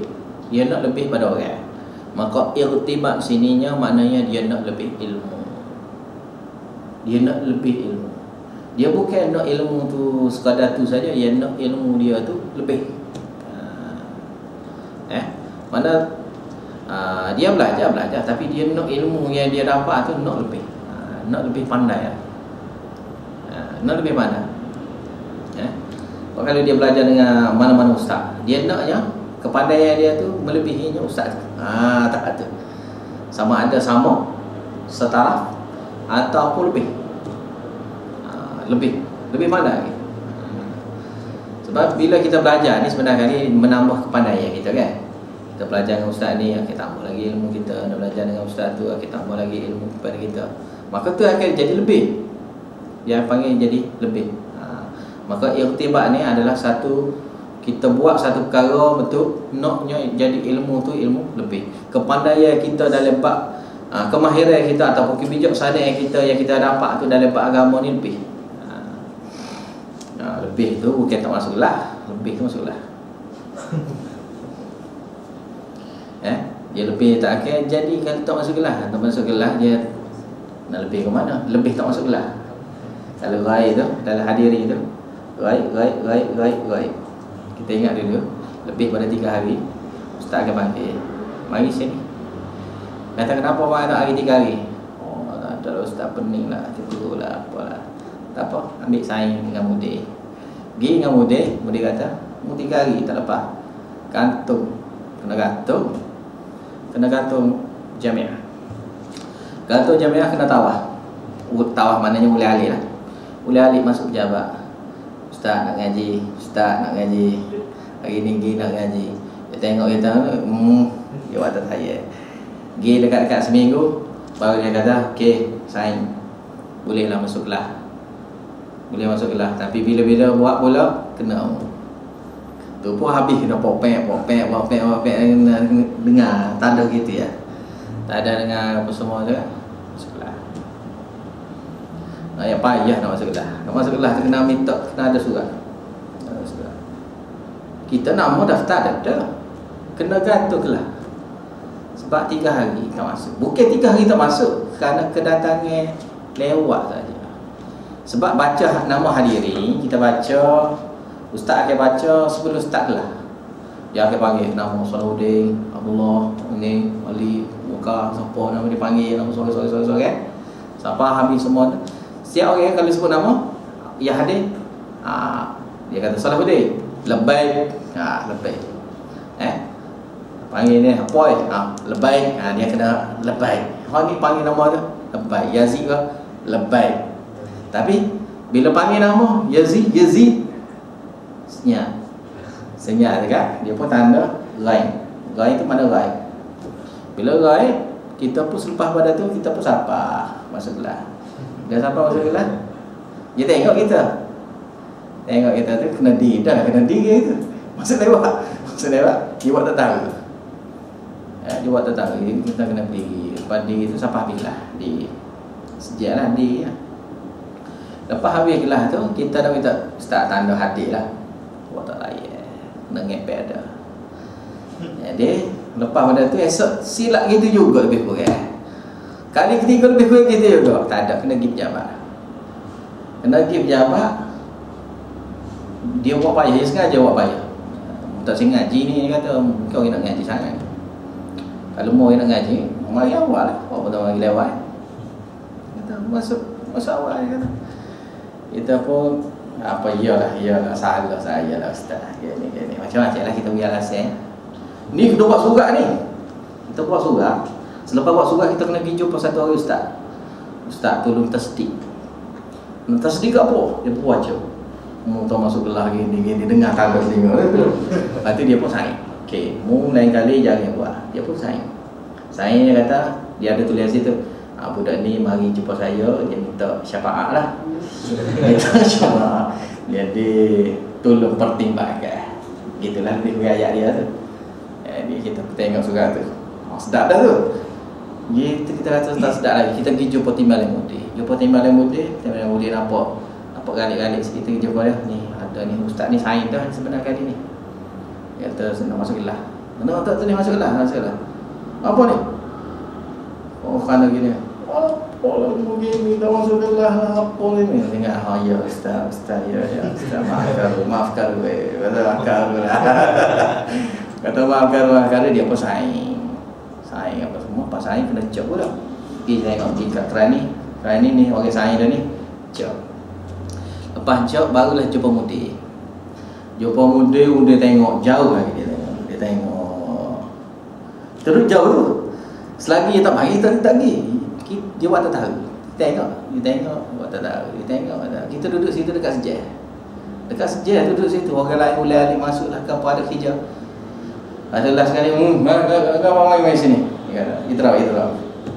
Ya. Lepas dia pun mari, kita pun mari. Kita pergi sampai situ, dia pun tengok tu. Ngepek pun. Dia kata, apa tak masuk kelas ni, gini. Lain kali, aku tak sedengok muka-mu. Kata, saya tengok muka-mu, mari minta aku gini. Ya. Oh, pakai nak tu kan. Nak kencing pun tunggu tu. Masuk kelas. Nak kencing tu masuk kelas dulu. Masuk kencing tu. Nak kencing kau nak berak kan? Ada dah. Tunggu masuk kelas. Tunggu labai dulu. Lepas labai tu, ustaz nak pergi tanda kejap. Kena labai dulu. Mana sampai gitu. Kena sekali tak apa. Kalau kena 2 kali 3 kali nak tawah kan malu. Apa mana? Tak masuk kelas kau. Oh bagaimana? Orang ni kata kita pun sakit. Lepas tu kalau nak keluar daripada madrasah tu, nak gimana? Bukan dekat kita nak balik ni. Kena naik bas Senin lah, naik bas pergi balik Kelantan. Ni kena naik kapal terbang nak pergi Kelantan. Naik kapal terbang tu daripada Pakistan Karachi tu masih sini ni. Jauh mari. Tak kira kita mari jauh-jauh tu. Kerana tak masuk 3 hari ni kita kena kata. Lepas tu kita tak dapat ilmu. Tak kira lah semata-mata tu kan lah.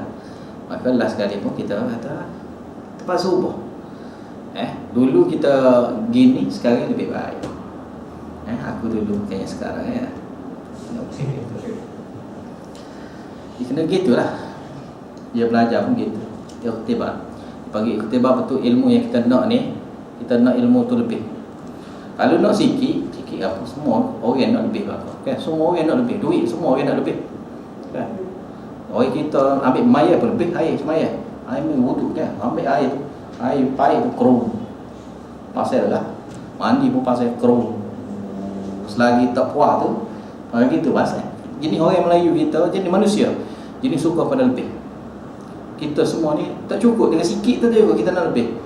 Jadi sepatutnya dalam bab agama pun lebih. Tu kan kata. Yang tiap mana pun dalam bab agama pun kita nak lebih juga lah. Tak kira hak dunia lebih. Agama sikit sedar, tak apa dah, sekadar. Sikit agama tak apa, sikit sekadar. Mana boleh sekadar. Sekadar kita nak buat apa dengan sekadar? Nah, sekadar. Pakai swadalih aja. Tak mana boleh pakai swadalih aja. Tutup kau kepala tutup dah. Pakai swadalih aja. Lepas tu tak apalah beri kain. Tak apalah tutup pusat dengan lutut. Tak kira kita naik ke tepi pakai kain kita.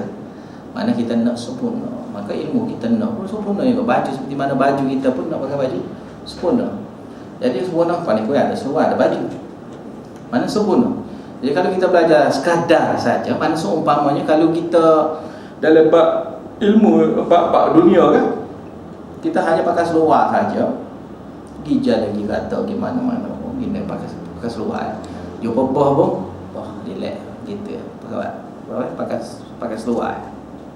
Tapi kita naik betul-betul pakai seluar aja. Baju tak pakai, selipar pun tak usah pakai. Jadi bila kalau kita kata gitu, orang akan kata gila dah lah kan. Kayak kita seluar pakai, baju tak pakai, selipar tak pakai, semua tak pakai belakang. Dia lalu sorry kata gila dah dia ni. Tu yang gila tadi pakai mana? Jadi kalau manusia dalam bab agama, bab dunia orang kata gila dah. Lepas tu kalau bab agama ni bagaimana kalau kita sekadar? Mana kita ni seolah-olah paling kurang pun belah taras poi gila tu tak pada ngaji. Ngaji kita ni setara seperti orang gila tu tak apa dah. Orang gila tu pakai seluar aja. Jari-jari cat luar orang gila ni. Orang gila ni kadang-kadang dengan seluar-seluar pun tak ada. Tak apalah jari-jari tu. Paling kurang ada seluar, kita pakai luar. Jadi naknya lagu tu. Kalau hak ni bab dia ni, ni hak ni lebih ni. Yang tiba mana ilmu hak nak tu lebih. Bukan ilmu nak tu sekadar ala pada nak. Nak tu nak lebih. Wa qala Umar, berkatanya Umar, tafaqahu. Pokmu kena bijaksana. Tafaqahu ni mana? Kamu kena faham ilmu secara bijaksana. Secara bijaksana qabla an tusawwadu, sebelum kamu dilantik jadi pemimpin. Pemimpin ni tasawwadu ni kalau kita terjemah pemimpin macam jadi bukan rakyat kalau orang terjemah tu. Sini bukan maksud tu saja, bahkan semua keadaan. Semua orang ni akan jadi pemimpin. Kita duduk dalam rumah kita lah pemimpin. Jadi sebelum kita nak pimpin orang tu, kita kena faham agama. Faham agama tu penting sekali.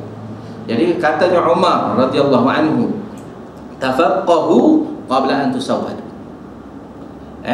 Kamu kena faham agama ni secara mendalam sebelum kamu ni dilantiknya jadi ketua apa-apa. Paling-paling kurang pun setiap orang pun akan jadi ketuanya rumah tangga. Kalau tidak pun dia akan jadi ketua di pejabat dia, ataupun dia ketua kepada orang bawah dia. Tak kira lah. Mana semua orang ni dia ada hak tinggi, ada hak rendah. Di kalangan hak rendah pun dia tu sebagai hak tinggi dalam banyak-banyak. Kalau dia khadah, hak tu cik khadah kadang-kadang. Mana dia ada hak lebih tinggi sikit, maka dia tu sebagai pemimpin dah kira-kira. Jadi nak jadi pemimpin ni, dia kena faham agama. Kerana faham agama itulah dia tidak akan buat zalim. Kalau tidak, dia akan buat zalim. Zalim ni mana meletakkan satu perkara bukan pada tempat dia. Kalau dalam bab agama pun dia tak boleh buat zalim, bab sesama manusia pun dia tak boleh buat zalim, bab dia dengan Allah Ta'ala pun dia tak boleh buat zalim. Qala Abu Abdillah, berkatanya Abu Abdillah iaitu Al-Bukhari, wa ba'da an tusawwadu, dan selepas daripada dilantikmu jadi ketua pun kamu kena faham agama. Bukan kata sebelum saja, selepas pun kena faham. Maknanya hidup kita mestinya kena faham agama. Bukan sekadar belajar agama, faham agama. Ramai orang ni duduk fikir cara tak apa, asal kita boleh ngaji tak apa dah. Ngaji bukan sekadar ngaji, bahkan ngaji faham. Bukan sekadar faham saja, kita faham secara detail. Kita faham secara mendalam. Kita boleh bawa ilmu yang kita belajar tu secara bijaksana. Mana kita faham, sehingga jadi satu orang yang bijaksana dalam bab ilmu yang kita belajar. Tak sekira ilmu yang kita tak belajar lagi. Ilmu yang kita belajar dah tu kita faham sehingga jadi bijaksana. Tu. Wa qad ta'allama ashab Nabi sallallahu alaihi wasallam ba'da kibari sinnihim.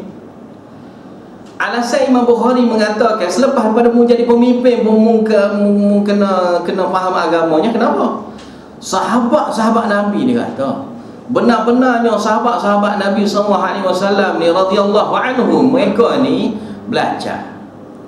Selepas apa? Selepas daripada tuanya mereka. Mereka ni tua pun dia belajar. Tua pun dia belajar.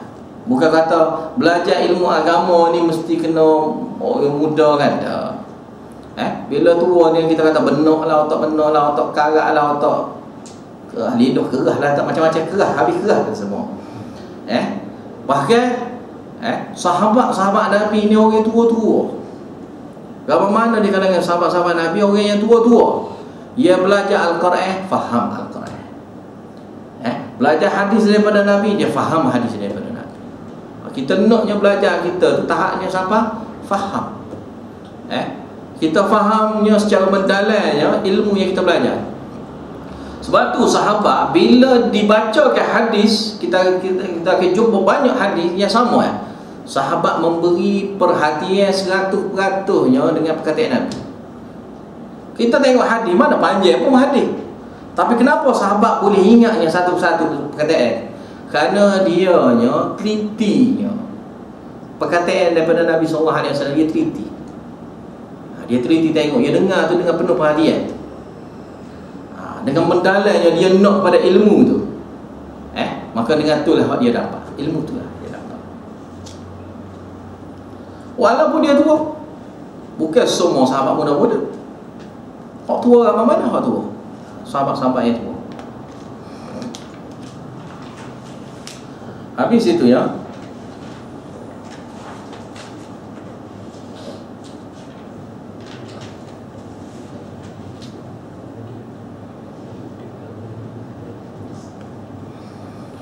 وبه قال حدثنا الحميدي قال حدثنا سفيان قال حدثنا إسماعيل بن أبي خالد على غير ما حدثنا.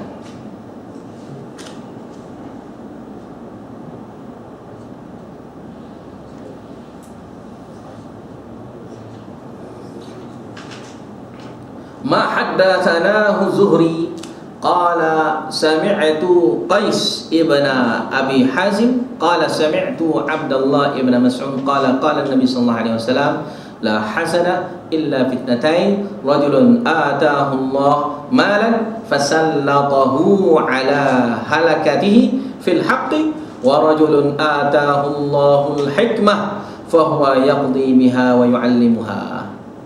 Dengan sanad yang sampai kepada Al-Bukhari, berkatanya Al-Bukhari telah menceritakan kepada kaminya Humaidi. Humaidi antara guru besarnya Imam Bukhari, iaitu Abdullah bin Az-Zubair bin Isa Al-Makki. Abdullah bin Az-Zubair bin Isa Al-Makki. Qala, dia berkatanya haddatsana Sufyan, telah menceritakan kepada kami Sufyan, iaitu Sufyan bin Uyainah. Sufyan bin Uyainah. Qala, dia berkatanya haddatsani, telah menceritakan kepada akunya Ismail bin Abi Khalid. Ismail bin Abi Khalid ala ghairi ma haddatsahu Zuhri. Telah menceritakan kepada aku Ismail bin Abi Khalid dengan hadis yang mana yang selain daripada yang diceritakan kepada kami oleh Az-Zuhri. Maknanya lafaz tu lafaz lain. Lafaz lain hak daripada Az-Zuhri bagi tahu.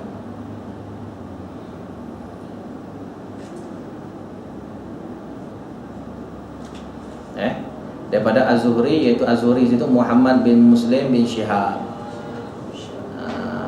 Itu maksudnya sininya Ibnu Uyainah meriwayatkan hadis daripada Ismail bin Abi Khalid. Dari wak marinya lafaz di sini.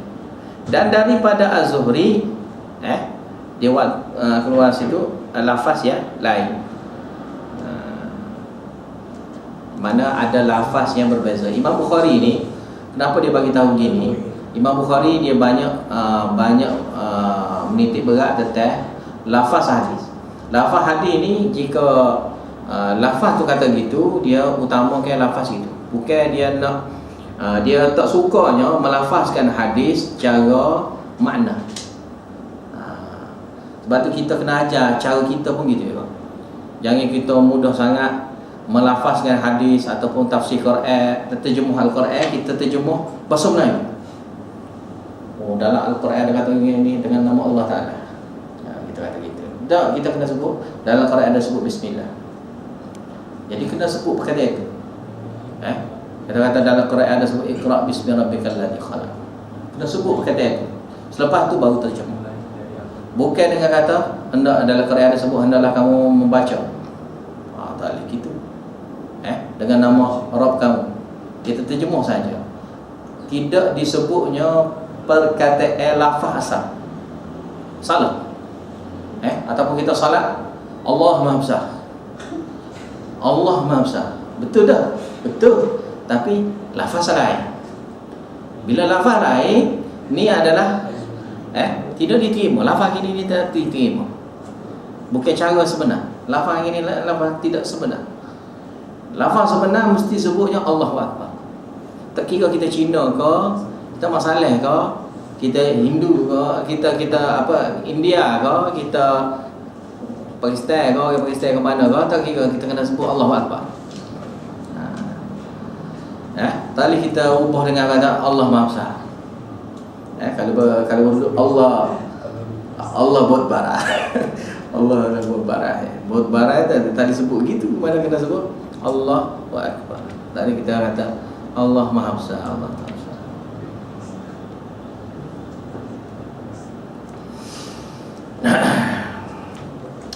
Qala berkatanya Ismail bin Abi Khalid. Kembali pada riwayat Ismail bin Abi Khalid. Sebab Ismail bin Abi Khalid ni dia meriwayatkan hadisnya selain pada lafaznya Az-Zuhri. Jadi berkatanya Ismail bin Abi Khalid, sami'tu Qais ibn Abi Hazim. Aku mendengarnya Qais bin Abi Hazim.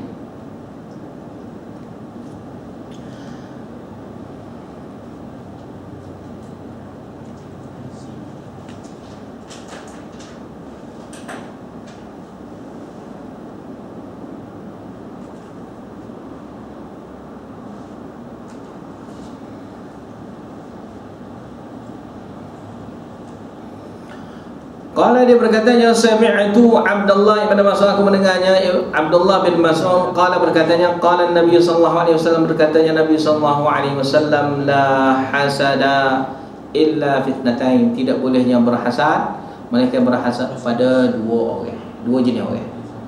Tu mana irtibat tadilah. Irtibat yang dimaksud tadi. Hasad yang dimaksud di situ adalah la ghabtah. La ghabtah. Mana hasad ataupun dengki, dengki kepada orang yang berilmu. Bukan tujuan dengki kita tu betul hasad dengki, bukan berbentuk hasad dengki, tapi hanya sekadar dengki saja. La hasada illa fitnatain, tidak ada hasad, tidak ada dengkinya illa fitnatain, melainkan pada dua jenis orang. Itu yang pertamanya rajulun atahullahu malan, itu satu orang yang Allah Ta'ala bagi kepada dia harta, fasallatahu ala halakatihi, maka dianya mengawal harta dia itu, memperhabiskan harta dia itu, sehingga habisnya harta dia. Belanja ke harta dia tu sehingga habis. Harta dia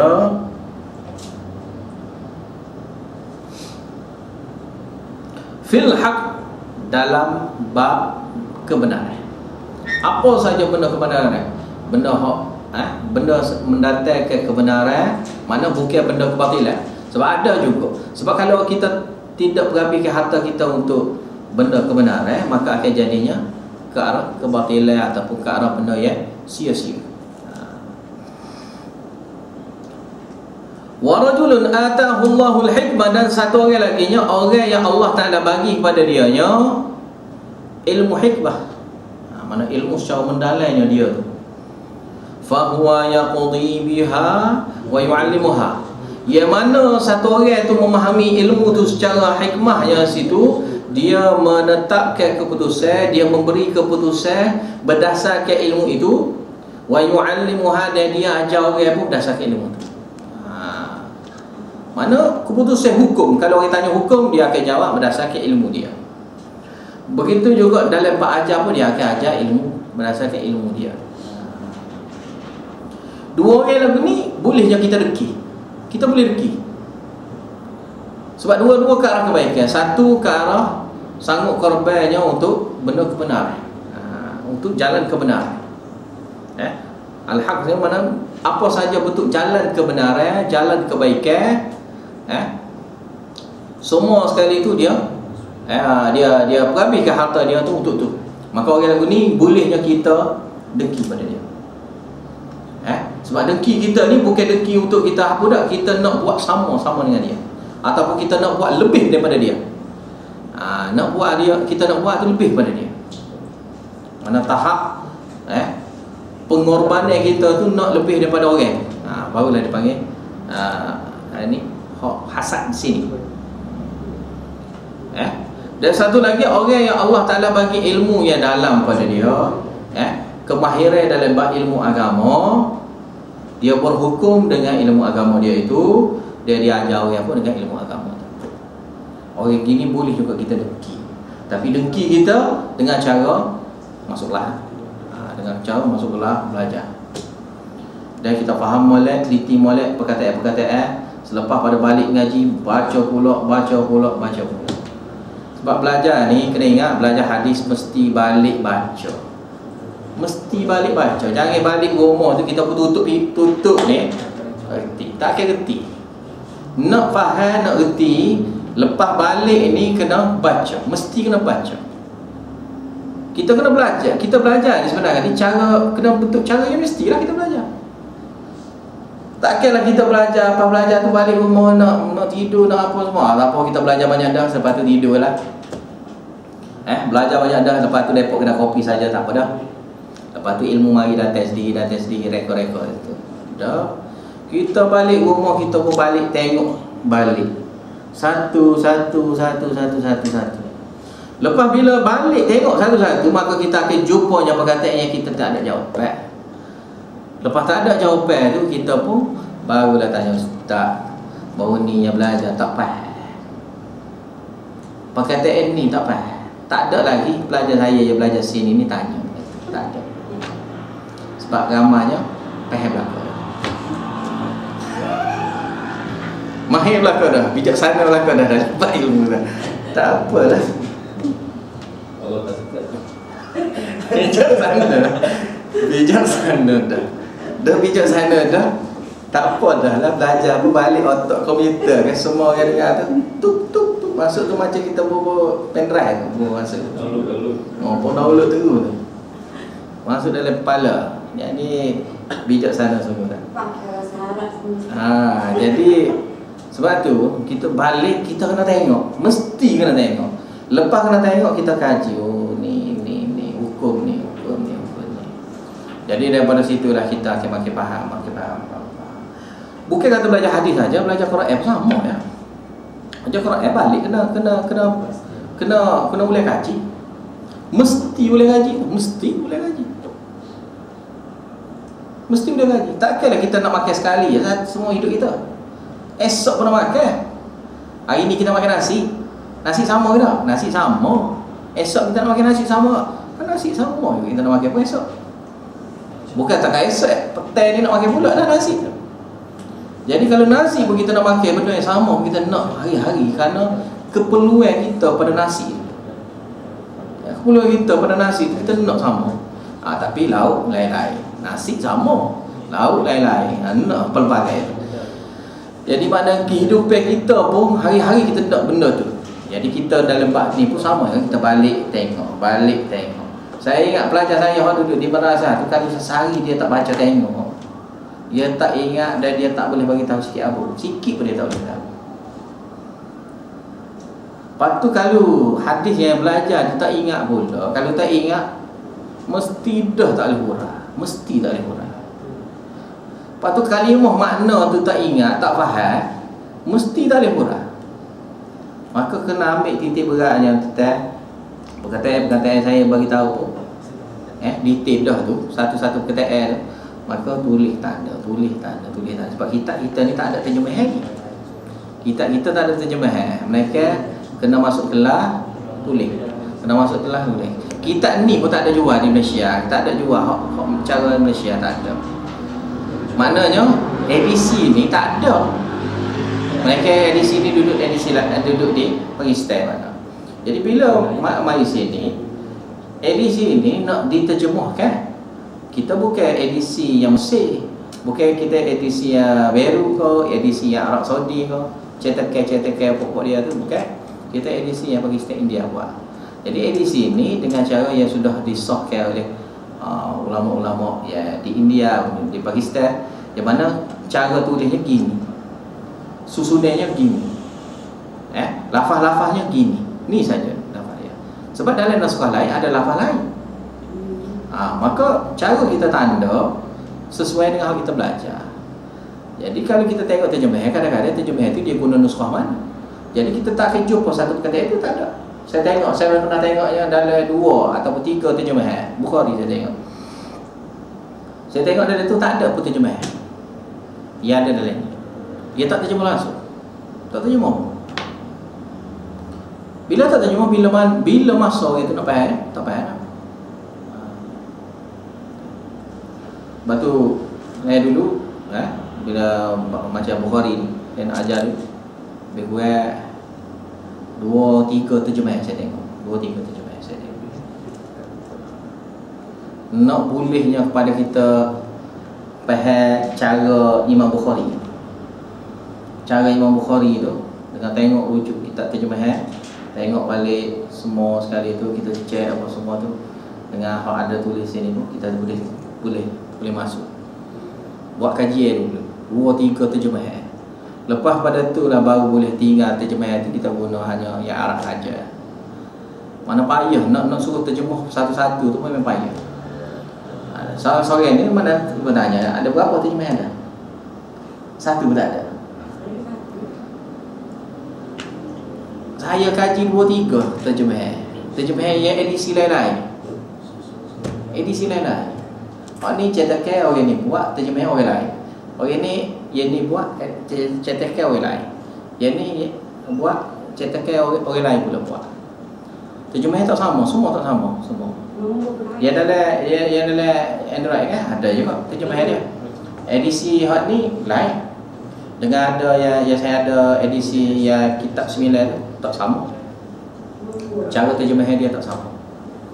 9 kitab hadis ada dalam PC pun kita boleh download. Tak sama. Semua saya cek 2-3 terjemahan tak ada, tak sama. Maka pentingnya pada pengajian detail tentang satu-satu kalimah tu supaya kita boleh faham dah. Tak perlu dah kita nak tengok terjemahan tu, kecuali terjemahan tu untuk rujukan.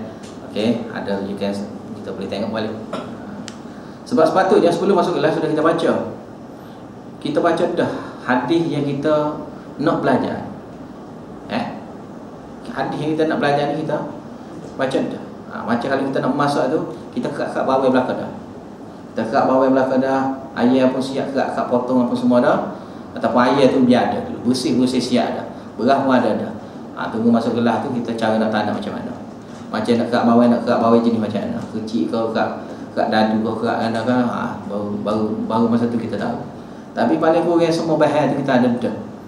Kita buat kira dah, kita tengok dah. Ni masa belajar baru nak cari bawah. Belajar baru nak cari rempah tu duduk mana, berah duduk mana, tak tahu mana lagi. Tu tak sih. Lepas tu kita cara nak belajar ni sebenarnya kita kena sedia semua sekali dah. Dengan kita pun ada situ. Kita nak masuk tu boleh berak tak boleh Mana? Nak berak kecil pun tak boleh di situ. Kita kena selesai semua sekali urusan tu, barulah kita mau masuk dalam dapur. Lepas masuk dapur tu semua baris siap dah. Ziyadah tu perlu masa, perlu pengorbanan dengan apa tu benda-benda kecil-kecil lah. Memang boleh sudah tu satu-satu tu payah. Syekh mari ni senang lah. Masuk tu, masuk ni, masuk tu, masuk ni. Tu jadi. Itu ya Syekh mari. Lepas tu orang kerak baru yang bersama tu, Syekh kata kerak. Ni kena kerak, ni kena kerak, ni kena kerak. Mari Syekh mari try. Kan tengok Syekh kan dia try lah. Ambil try. Okay, jadi bagus. Ngaji pun gitulah, mengaji. Paling kurang kita buat supermarket tadi. Jadi kita mari tengok, kita belajar hadis ni kita tengok dulu. Lepas tengok kita belajar. Lepas belajar kita tengok. Mana 3 kali tengok. Bila 3 kali tengok tak kiralah tak jadi faham lagi. 3 kali tengok. 3 kali tengok tak kiralah tak faham lagi. Mana paling kurang kita baca mula-mula pun faham dah. 2 kali kedua dengan cara belajar. Kalau belajar pun makin faham.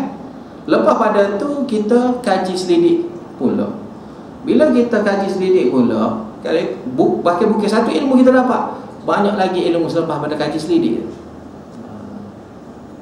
Jadi dengan belajar ni kita akan mendapatnya bermacam-macamnya hikmah. Ni dipanggil hikmah ni. Kalau sekadar ilmu biasa ni dah, sebab ilmu dengan mana umum gitu. Semua ilmu. Hikmah ni adalah satu cabai daripada ilmu. Apa hikmah? Mana ilmu bentuk bijaksana dalam bab ilmu. Bukan sekadar kita tahu tu sikit-sikit dah, kita tahu secara mendalam. Tahu benda tu secara mendalam. Barulah betulnya kita nak tu sampai maksud. Tujuan kita belajar tu jadi sampai maksud. Itu pun bukan semua ilmu yang kita belajar kita akan faham gitu semua. Sebab kalau kita belajar ni kalau boleh 50% pun mujur. Kita faham secara mendalam 50% mujur. Kira alhamdulillah dah tu kalau boleh 50%. 50% tu banyak. Mana kalau kita boleh belajar ni kita faham 20% pun cukup dah. 20%, 30% cukup dah kalau kita belajar. Kita boleh faham secara mendalam.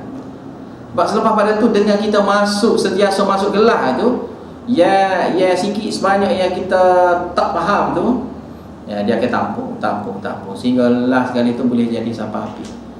Sebab 50% lagi adalah ngajar. Ngajar pun kita boleh 50% lagi, barulah jadi 100%. Tu pun tak akan sampai 100%. Mana tahap ilmu satu orang tak akan sampai 100%. Kepandaian dia. Mana kita letaknya belajar 50, ngajar 50. Tu tahap tinggi. Dan tahap tinggi ni hanya Nabi lah. Yang ni hanya Nabi lah. Tapi kita paling kurang 30, 20. Yang ngajar pun 30, 20 pun alhamdulillah. Banyak dah tu. Tu pun kita belajar tu pun ramai mana orang tak erti. Tak tahu menahu tentang Al-Quran. Tak tahu menahu tentang hadis. Jadi kita duk belajar dah sekarang. Kalau orang tanya, kita tanya, "Dan belajar apa kali?" Tak belajar. Hadis ni tahu? Tak tahu. Quran belajar? Tak belajar. Kerana bagi dia benda tu tak penting. Yang dia pentingnya dunia dia. Saya jumpa tadi kawan saya, kawan sekampung atas Kerbel tadi. Sibuk dia dalam bab dunia tu sehingga agama ni tak ada rasa. Tak ada rasa. Dia kata kena belajar makna Al-Quran tu, biar faham makna Al-Quran. Dia tu sibuk nak cara baca Quran bagi lancar. Kata nak lancar tu benda mudah ya, baca 2-3 kali lancar lah. Di mana boleh kita nak buat tu jadi boleh baca lancar? Melainkan dengan cara kita baca banyak kali. Baca Quran ni kita nak suruh lancar baca Quran, hari-hari kita nak baca Quran. Sejuz sehari ke, setengah juzuk sehari ke. Sejuz sehari mana 30 hari habis ya. Kalau setengah juzuk sehari, mana 2 bulan khatam lah kita ya. Nak bagi sikit lagi, bagi sikit lagi. Bagi lagi, mana lebih kurang 4 bulan. Setengah juzuk kerak lagi. Lebih kurang 4 bulan ke 3 bulan ke kita boleh buat habis khatam. Kalau nak pelajar Quran gitu ya cara dia ya. Tapi untuk faham ada, faham kita kena masuk kelas, kita kena tengok, kita kena belajar satu persatu ilmu baru kita faham. Habis itu ya, sini sama ya, iaitu tidak adanya hasad dengki melainkan 3 perkara ni saja. Selain pada ni tak bolehnya hasad dengki. Asal rezeki hanya boleh pada benda ni saja. Sebab benda ni adalah kebaikan, dua kebaikan yang biasa Allah Ta'ala tak bagi. Dua perkara ni pada satu orang. Biasa orang alim saja, dia tidak kaya. Biasa orang kaya saja, dia tidak alim. Dan tapi Allah Ta'ala bagi juga kurnianya. Ada orang tu alim, ada orang tu kaya dalam satu masa. Tapi tidak ramai gitu. Tidak ramai gitu. Dia kaya tak? Kaya. Dia alim besar. Alim besar. Harta dia semua sekali habis untuk agama. Lepas tu ilmu dia pun habis untuk agama. Mana dia sampaikan semua sekali. Dia berhukum dengan semua ilmu dia. Lepas tu dia ajar orang pun dengan semua ilmu dia. Mana habis semua ilmu dia, itu dia ajar orang. Seperti mana harta dia, habis harta dia tu dia buat untuk kebenaran.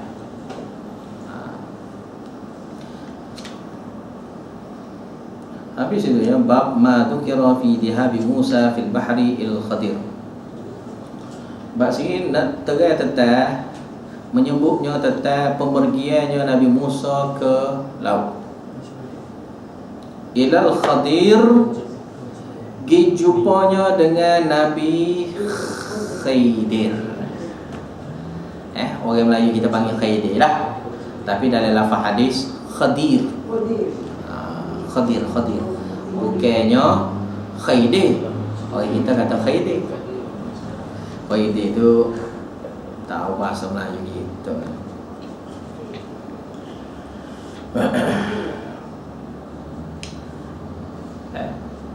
Bahasa tak tahu dia ambil mana. Orang Melayu kita kan dia tak tahu ambil mana Nabi Khidir. Sebenarnya ni Nabi Khadir. Khidir tak serupa. Khidir mana ada ya. Khidir. Kalau Khadir Khadr mana kha dad ra. 3 huruf.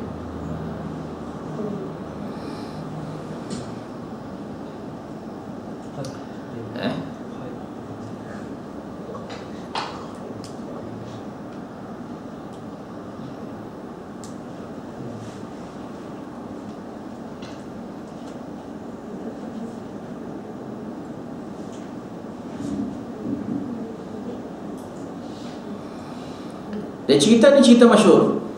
Gambar orang tahu cerita ni. Cerita ni cerita masyhur, cerita tentang Nabi Khidir. Yang mana cerita tu Nabi Musa AS pergi jumpa dengan Nabi Khidir. Pergi belajar. Dan kesimpulannya pergi belajar tak apa biasa. Belajar tak apa biasa. Nabi Musa tak apa biasa. Mana kesimpulan tu lah ilmu tu. Lepas tu dia panggil ilmu apa? Ilmu laduni. Orang Melayu kita ramai lah nak cari ilmu laduni. Dia nak belajar ilmu sebenar tak sih? Dia nak belajar ilmu laduni. Jadi bab ni nak terang tentang kehebatan lah sini yang mana iktibar daripada Nabi ni, seorang Nabi ni ngaji ilmu yang bukan syariat. Yang ngaji tu bukan ilmu syariat, ilmu laduni bukan ilmu syariat. Ilmu laduni ni bentuk ilmu anugerah.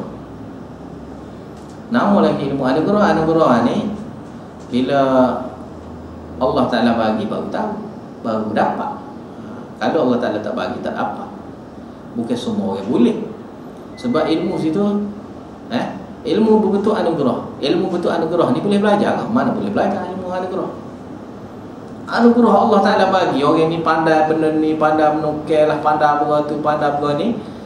Ni anugerah khas yang Allah Ta'ala bagi. Bukan semua orang pandai tukar kayu. Bukan semua orang pandai mekanik kereta. Bukan semua orang pandai benda tu. Bukan pandai buat rumah kau. Orang pandai benda tu, benda ni. Bukan semua orang pandai. Sebab kepandaian ilmu yang dia ada tu, kadang-kadang ilmu dia tu dia sorang tau. Anugerah, bentuk ilmu betul anugerah. Kalau Allah Ta'ala tak bagi tu, mana tak ada ilmu dia tu. Ilmu dia tu betul anugerah saja. Mana ilmu dia tu bukan dapat dengan cara belajar. Kalau belajar tak boleh ilmu tu. Ilmu tu anugerah Allah. Kita nak belajar tak akan jadi segitu. Kalau macam kita nak pandai melukis ke apa, kita jenis tangan bukan melukis. Jika ada ejah lah melukisnya, tak akan jadi betul, tak akan jadi molek. Sebab betul anugerah. Ilmu tu ada, ilmu tapi ilmu anugerah. Nabi Khidir ni adalah Nabi yang ada ilmu anugerah tadi. Berlawanan dengan Nabi Musa AS. Ya, Nabi Musa AS ni dia ada ilmu yang betul syariat. Yang mana ilmu syariat ni Allah Ta'ala wi ke Nabi Musa AS ni wi hukum syariat dengan wi Taurat. Wi kitab Taurat. Tapi ini nak ajar kepada kita nya satu orang Nabi ni yang kira-kiranya ilmu ada pada dia ni penuhlah di dada. Dia dalam bab ilmu ni dia cari buat ilmu. Kalau ada orang tu pandai dalam bab-bab tertentu yang dia berminat, dia pun nak juga. Sebab cerita dia tu ada dalam ni lah. Lepas ni kita tengah dalam bab cerita dia lah. Wa qawlihi ta'ala hal attabi'uka ala an tu'allimani. Ada sambungannya mimma 'ullimta rusyda. Boleh ke tak ya? Aku turut kamu, katanya Nabi Musa. Katakan Nabi Khidir, supayanya engkau dapatnya ajarnya aku ilmu yang diberi anugerah ilmu itu kepada engkau. Boleh ke tak ajar? Lepas tu cerita tu panjang lah dalam surah Kahfi. Belajar dekat surah Kahfi. Surah Kahfi.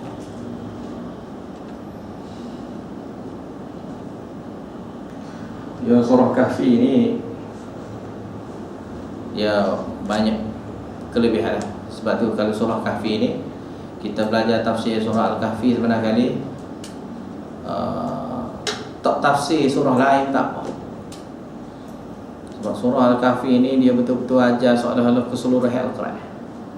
Boleh surah. Sebab tu surah Al-Kahfi ni dia anjurkan kita baca tiap Jumaat. Sebab penting. Baca tiap Jumaat tu mana penting. Kalau tak penting tak kita baca. Kalau tak penting awak baca apa? Seminggu sekali kena baca. Bila kena baca seminggu sekali kerana benda tu penting. Benda tu penting. Baca dia tu adalah benda penting. Surah Kahfi. Maka antara cerita dalam surah Kahfi nya ada cerita tentang Nabi Musa dengan Nabi Khidir. Lepas tu cerita Ya'juj. Zulkarnain, Ya'juj. Lepas tu cerita dua orang hak tentang kebun. Lepas tu cerita apa ya? Ashabul Kahfi sendiri tu. Cerita Ashabul Kahfi sendiri. Mana cerita-cerita yang penting dari itu. Maka bila kita tengok pada surah Al-Kahfi, di kalangan ulama sehingga dia buat kitab khah tafsir surah Kahfi. Dia buat buku khah tafsir surah Kahfi saja. Sebab tafsir surah Kahfi ini huraian dia tu kalau kira-kira jadi asas Al-Quran. Asas Al-Quran. Maka kalau kita nak kaji sendiri, kalau mengaji dah surah Kahfi, baca sendiri tengok.